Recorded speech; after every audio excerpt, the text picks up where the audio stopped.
In the West, as indeed in the Middle East, our primary experience of agriculture is of wheat. And when you plant wheat in your fields, I'm not sure whether we've got any farmers here tonight. If we have, I'll be put to shame for my ignorance. But as I understand it, you plough your fields and you sow.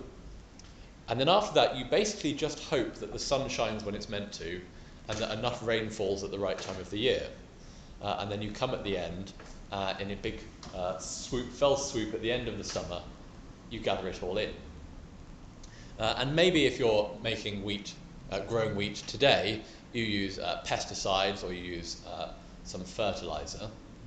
But if you're growing wheat 1,000 years ago, 3,000 years ago, what you can't do is just keep planting in the same field again and again and again, because you draw out all of the nutrients, particularly the nitrogen, and you're left with a field that grows nothing at all.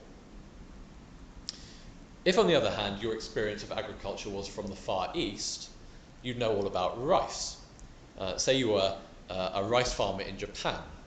Well, what you do is you first carve out a flat piece of the mountain that you inevitably live on, and then you lay down a layer of clay.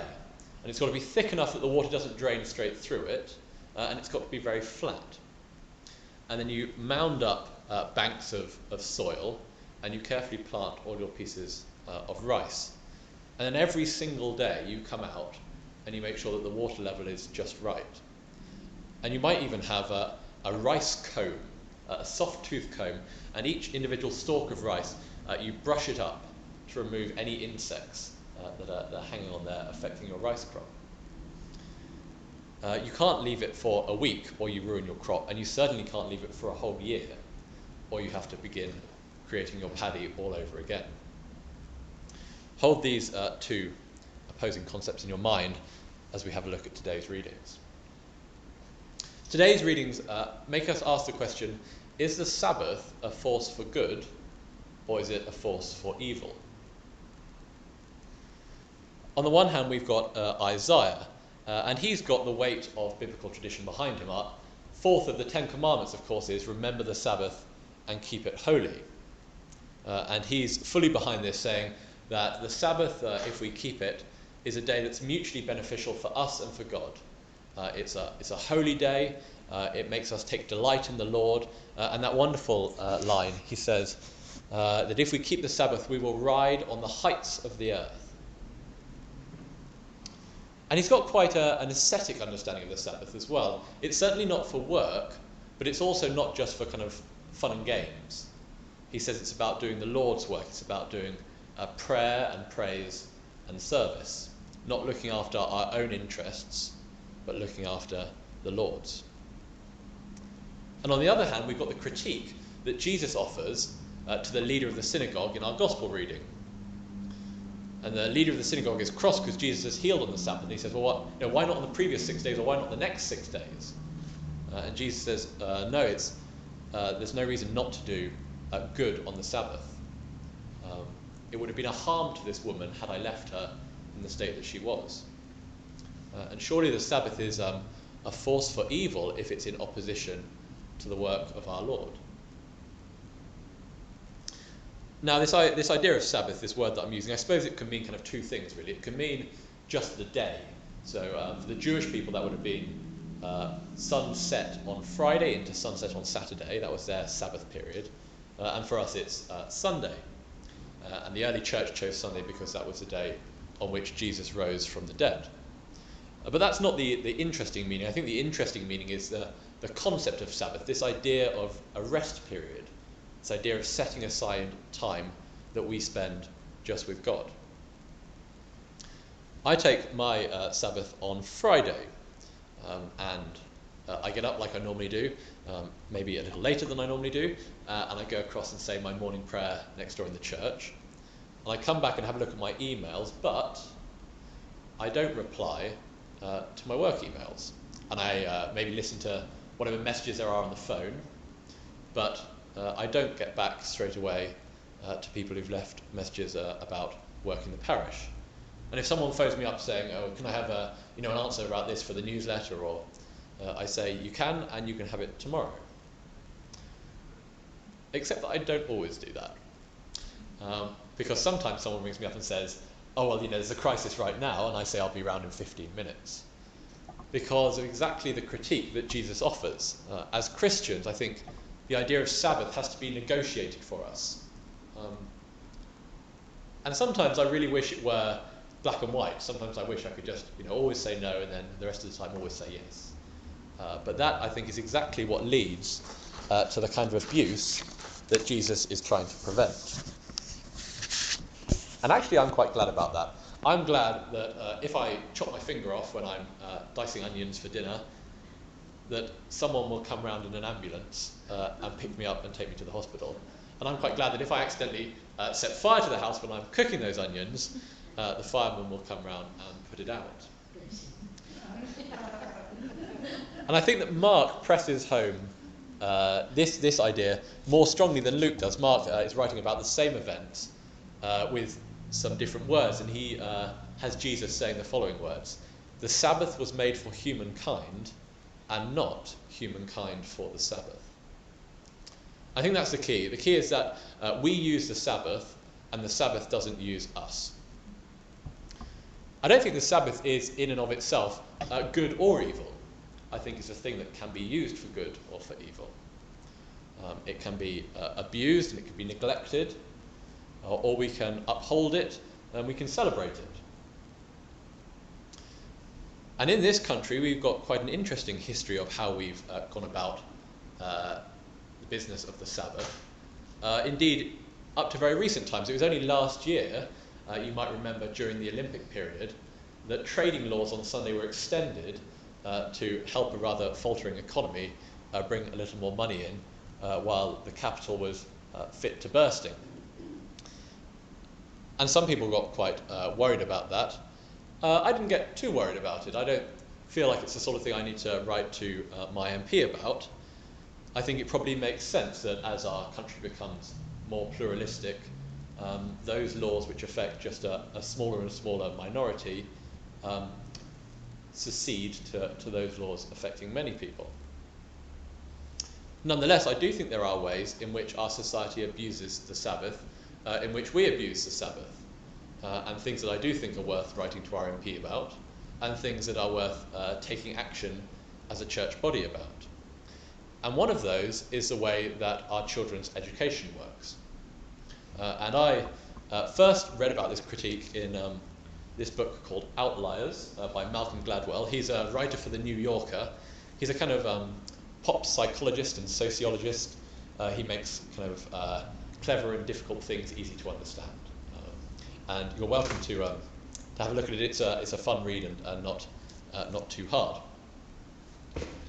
And he talks about wheat fields and rice growing.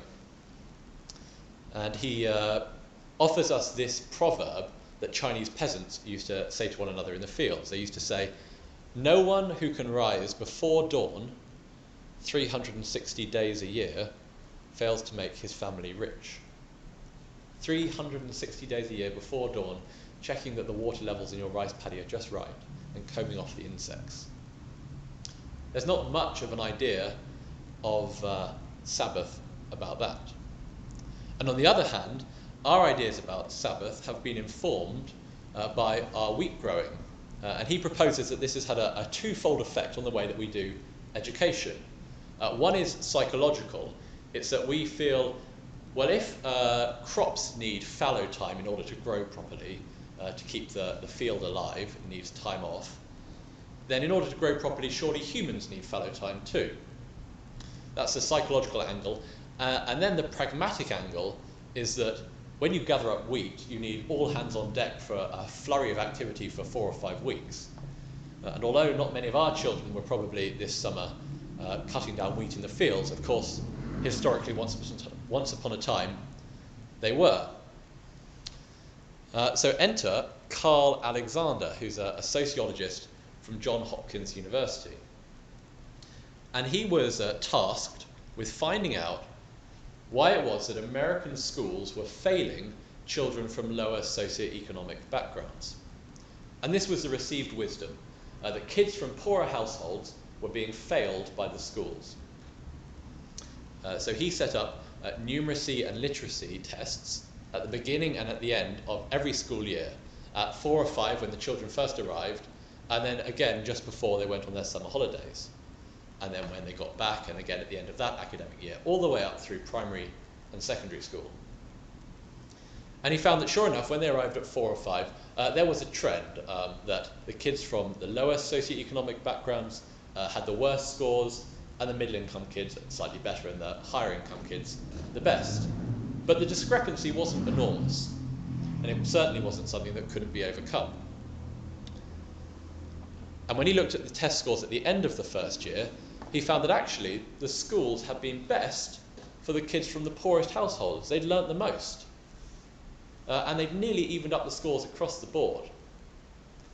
The real shock was what happened over the 6 or 7 week summer holiday break. The kids from the middle and higher income families, they were able to go to all sorts of activities, that summer camps that people were putting on. They had books readily available in their houses. Their parents had the time and the money to take time off work and to interact and engage with them.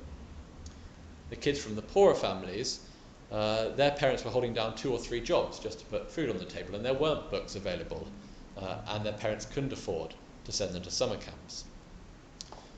So the kids from the middle and higher income families, they jumped ahead, and they started the next year of school knowing more than when they left.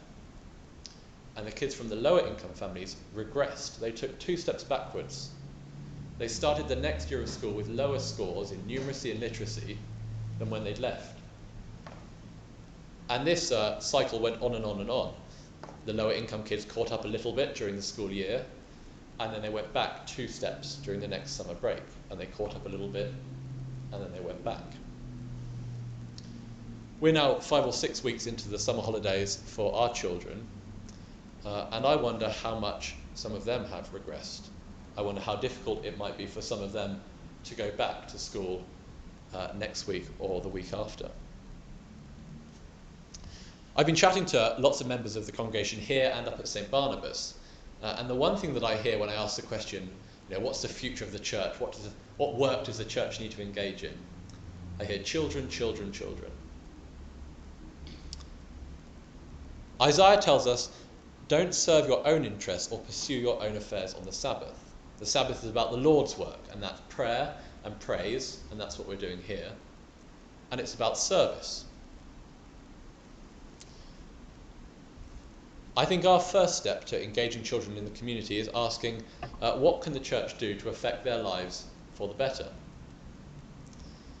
And we're doing things already. We've got Open the Book. That's a thing that Beryl runs that meets every week during the term time, and they go into the assemblies and they teach the kids gospel stories. And down at St. Barnabas, we have Messy Church, which is a fantastic initiative, and they get somewhere between 10, 15, 20 families along. But if we do nothing during that 6-week Sabbath period of the summer holidays, then we're causing harm to our children. Just as if Jesus had done nothing for the woman on the Sabbath, he would have caused harm by not healing her. My question to all of us then is, how can we make the Sabbath a positive experience for the children of our community? And that really is a question to all of you. It's not a rhetorical question or one to which I have an answer right now. By my reckoning, we have 10.5 months until that next 6-week Sabbath comes around.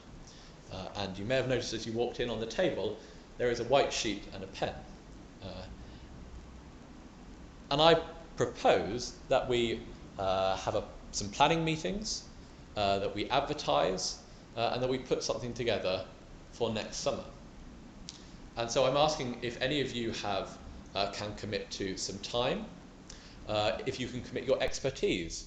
You don't have to commit to doing anything in 11 months' time, just saying that, I know I've done kids' work in the past, I know about the local resources in this area, I've got links with some of the other churches.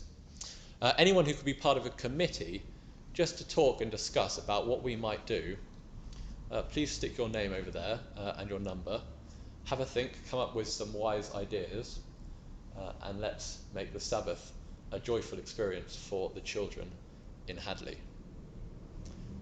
Amen.